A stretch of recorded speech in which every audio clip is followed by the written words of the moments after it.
What SEO strategies have you found to be most effective for promoting junk removal services? So that's a good question. What we have seen, so it changes a lot. Okay, what we were doing a year ago isn't working as well. It wouldn't work well today. So we have to adapt. So like Google rolled out a new change in March, and we really had to nail down our backlinking strategy.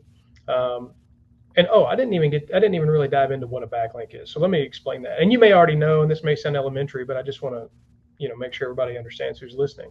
So essentially, a backlink is a link from another website that, when clicked, redirects to your site. So, uh, for example, you have a backlink on in citation. There's citation backlinks. So Yelp, that's a good example of a backlink. It has your business name, your business hours, your phone number, and a link to your website. Well, that link is a backlink. It's considered a citation link, but that's just a good example. So what we do is we go out and we find high quality sites, and sometimes we have to pay them $100 to build a backlink on their website. Sometimes they'll let us do it for free. Um, Whatever the case might be, we've had to change our strategy, and we really dive in and try to look for local backlinks. So, and people can do this on their own, but you can go to Google and you can type in employee discounts, Sonoma County, California. And not all the time, but sometimes a list of companies or colleges or whatever will pop up. We've even gotten one for the state penitentiary in Indiana. And essentially, like, people will be like, all right, well, if you want to offer a discount to our employees, we'll give you a backlink. So like, we'll give a link back to your website. And so we've done that, and we'll hit them up and be like, hey, we want to offer a 10% discount to all, Sonoma County school employees. And they'll say, all right, cool, that's great. We'll put a link to Fuhgeddaboutit junk removal. And that's a super powerful link to Google, because Google goes, oh, wow, well, these guys are getting links from something that's geographically relevant. So off page, that has been super effective.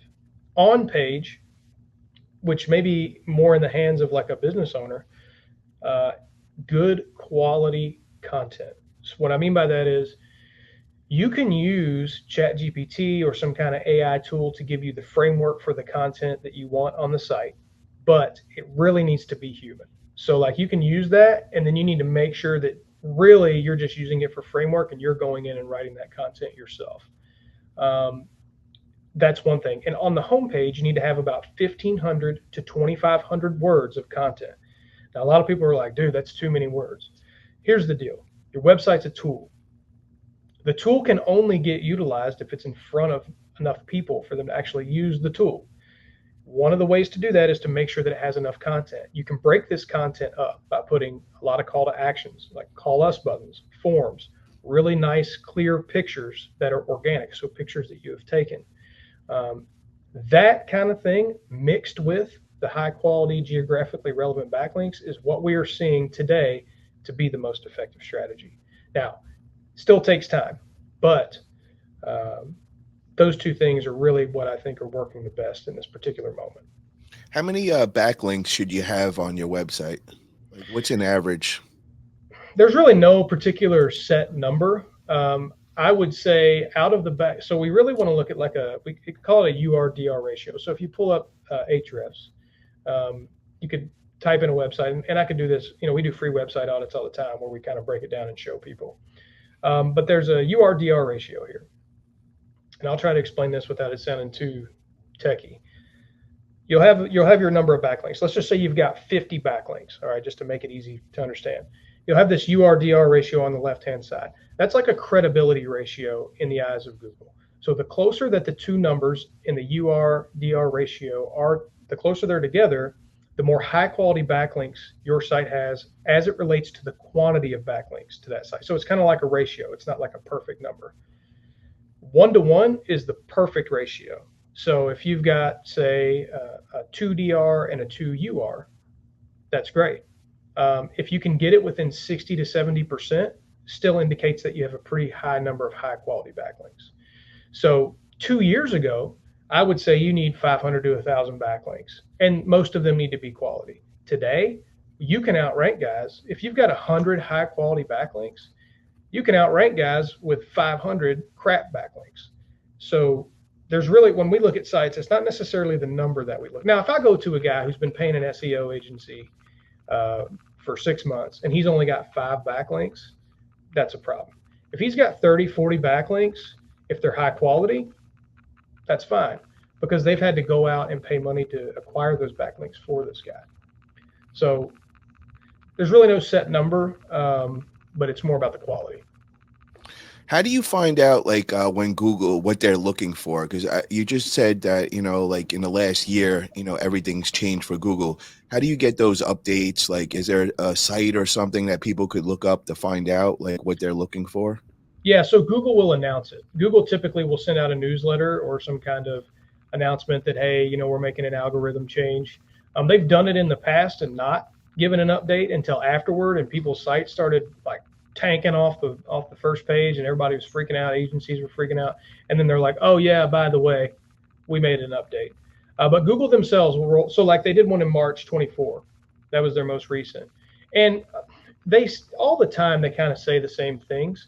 One thing they were very clear about on their last update in March, though, was we'll actually penalize you if you have a lot of low quality backlinks. So if you're going to Fiverr and you're paying a guy $100 for 1,000 backlinks, it used to be where like it wouldn't really hurt your site, but it didn't help it. Now it's like Google saying, no, we're going to penalize your site. So you got to be careful in making sure that Google only cares about the quality. They want the customers to have a good experience, and so that's their priority. And how critical is local SEO for junk removal companies? I would say it's one of the major pieces of the puzzle. It's not the end all be all. SEO, if you're in a position and you're looking at SEO like it's going to save your business, you've got bigger fish to fry. But I do think if you want to get to the next level and you want to start turning out those 35 to 50K months consistently, you're going to have to capture the audience that is finding you organically online, I should say. So the local SEO in the maps specifically.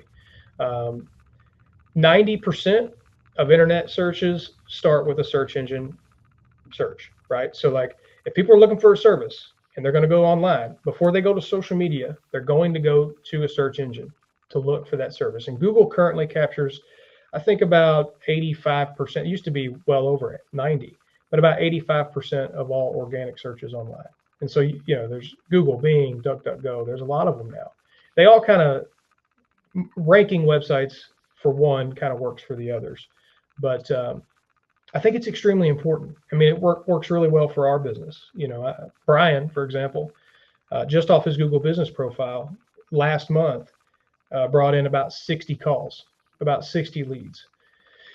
That's pretty big. I mean, it's hard to get that from really anywhere else if you're talking about online. If you run a really good ad set and you have a pretty high budget, you can certainly do that. But outside of that, getting 60 leads from one source, it can be challenging. What about like as far as the ads? I heard Andrew Thompson, and he was telling me the numbers, that he was putting in for advertising for Google ads and Facebook ads, and kind of had my head spinning. He was saying like 25 to 30K on Google ads and all. Where's a good starting point for a new up and coming company? Like how much should they be putting into those kind of ads? So I would say a good starting point where you'd probably see some decent return would be around $2,000 to $2,500 in ad spend. Okay, now if you're paying, I also recommend if you don't know what you're doing, you need to find an agency that does. We don't manage Google ads, so this isn't a plug for us because we don't even do this. We put all of our eggs in the organic online basket, but find a good agency, and I've got a few that I'm happy to recommend that knows what they're doing and will get you the results. But if you put in say $2,500 or so, you should be able to 3x that. If you have, it's still going to take a little bit of time, right? Because like they're going to have to figure out that all the negative keywords. If they work with junk removal companies, they should have a pretty good idea of what those negative keywords are out of the gate. But I would say at around that $2,500 a month mark in ad spend, you should do decently well. You should be able to gross, I don't know, say 7,500 or so. To your point, you can get crazy with ads. You can also spend $2,500, make $2,500, and so you're just spending money on ads to pay for ads. And so you gotta be careful. And when you start with ads, especially in the beginning, you really need to monitor it and make sure you're not spending a ton and not closing these jobs. If you're not good at sales, you're not good at closing the work. Practice that skill, get good at that skill before you start running ads. Because if you have a sale issue, you're going to spend a lot of money and not close and have a bad day. So, um, And as far as looking for an agency that could do your ads and all, are you looking for ones that only work with junk removal? Is that a good approach, or like could any of those agencies help and benefit you? I think it really just depends, man. I would say that agencies that do work in junk removal are going to have an advantage because junk removal is a weird industry when it comes to ads because it's like in between dumpster rental and residential trash pickup. So like you have to really make sure you're not ranking for search terms like weekly trash pickup. And sometimes it'll like sneak in there on you. Keywords will sneak in and you'll start paying for clicks that are irrelevant. If you've got someone that knows the industry, they're going to be uh, really good at making sure that you're targeting the proper keywords. Now, if you've got another agency, maybe they're good, but it might take them a little bit longer to kind of learn the game in junk removal um, and figure it out. One thing I would caution against is working with an ads agency that works with multiple junk removal companies in the same market. So I've seen that happen. It almost happened to me back when I was a junk removal business owner. I won't call the company out, but they were working with one of my competitors who I'm friends with, and they started calling me asking me to sign up to run ads with them and have them manage the campaigns. And luckily, I had found out that he was working with them, but that's a huge conflict of interest. If you're working with an agency of any kind, you need to be the only person in the market that they're working with. That's one thing I would caution against for sure.